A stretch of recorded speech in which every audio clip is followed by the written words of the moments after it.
بسم اللہ الرحمن الرحیم۔ سجدہ سہو سے متعلق چند احادیث کریمہ سماعت فرمائے۔ حضرت مغیرہ بن شعبہ رضی اللہ تعالی عنہ سے مروی ہے کہ نبی کریم صلی اللہ تعالی علیہ وسلم ایک روز 2 رکعت پڑھ کر کھڑے ہو گئے، بیٹھے نہیں، پھر سلام کے بعد سجدہ سہو کیا۔ دوسری حدیث پاک میں ہے کہ حضرت سیدنا عبداللہ ابن مسعود رضی اللہ تعالی عنہ سے مروی ہے کہ سید عالم صلی اللہ تعالی علیہ وسلم نے ظہر کی نماز 5 رکعتیں پڑھائی تو آپ نے سلام کے بعد سہو کے 2 سجدے کیے۔ تیسری حدیث میں ہے کہ حضرت سیدنا ثعبان رضی اللہ تعالی عنہ سے مروی ہے کہ رسول اللہ صلی اللہ تعالی علیہ وسلم نے فرمایا کہ سہو کے لیے سلام کے بعد 2 سجدے ہیں۔ چوتھی حدیث پاک میں حضرت سیدنا عبداللہ ابن مسعود رضی اللہ تعالی عنہ سے مروی ہے کہ حضور سید عالم صلی اللہ تعالی علیہ وسلم نے فرمایا، جس کو اپنی نماز میں شک ہو جائے اور اس کی سمجھ میں نہ آئے کہ 3 رکعتیں پڑھی ہیں یا 4 رکعتیں، تو وہ ثواب کو اختیار کرے، یعنی جتنی رکعت پر دل جم جائے اسی پر بنا کرے۔ اگر 3 رکعت پڑھنے پر دل جمتا ہے تو ایک اور پڑھ لے، اور 4 ہونے پر دل جمتا ہے تو قعدہ میں بیٹھ جائے اور 2 سجدے سہو کے سلام کے بعد کرے۔ 5ویں حدیث پاک میں جو حضرت سیدنا امیر المؤمنین عمر فاروق اعظم رضی اللہ تعالی عنہ سے مروی ہے کہ حضور سید عالم صلی اللہ تعالی علیہ وسلم نے فرمایا، جو مقتدی امام کے پیچھے ہیں ان کے سہو کا اعتبار نہیں، اگر امام کو سہو ہو تو سجدہ سہو امام اور مقتدی دونوں پر ہے۔ سجدہ سہو کے 3 طریقے ہیں۔ یاد رکھیں کہ سجدہ سہو کسی کمی کی وجہ سے واجب ہوا ہو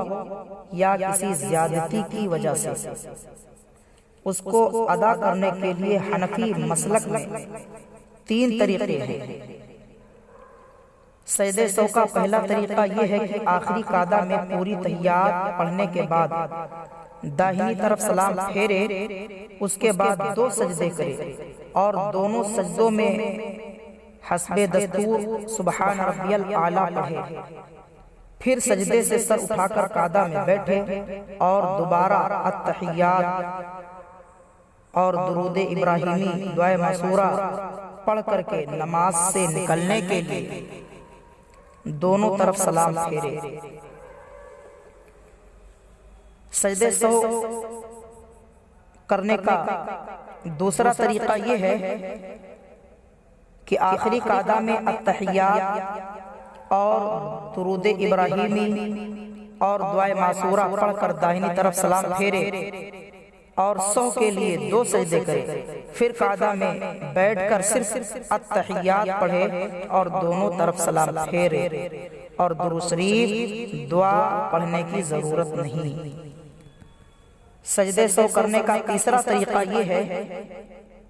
کہ آخری قعدہ میں التحیات، درود ابراہیمی اور دعائے معصورہ پڑھ کر داہنی طرف سلام پھیرے اور سہو کے 2 سجدے کرے، پھر بیٹھ کر قعدہ میں دوبارہ التحیات، درود ابراہیمی، دعائے معصورہ پڑھ کر دونوں طرف سلام پھیرے۔ حضور صدر الشریعہ علیہ الرحمہ نے فرمایا کہ تینوں طریقوں کے بارے میں کہ یہ درست ہیں، ان میں سے کوئی صورت مکروہ بھی نہیں، اور یہ سب طریقے مذہب حنفی کے مطابق ہیں۔ بہتر اور احتیاط یہ ہے کہ دونوں قعدوں میں تحیات کے بعد درود شریف پڑھے، یعنی سجدہ سہو کے بعد اور پہلے۔ یاد رکھیں کہ سجدہ سہو کرنے کے لیے داہنی طرف سلام نہیں پھیرا یا بھول کر بائیں طرف پھیر دیا، یا چہرہ پھیرے بغیر سلام کے الفاظ کہہ کر سجدے سہو کر لیا تب بھی درست ہے۔ ہاں اگر سجدے سہو کے لیے قصداً بائیں طرف سلام پھیرے گا تو نماز لوٹانی پڑے گی، سجدے سہو سے کام نہیں چلے گا۔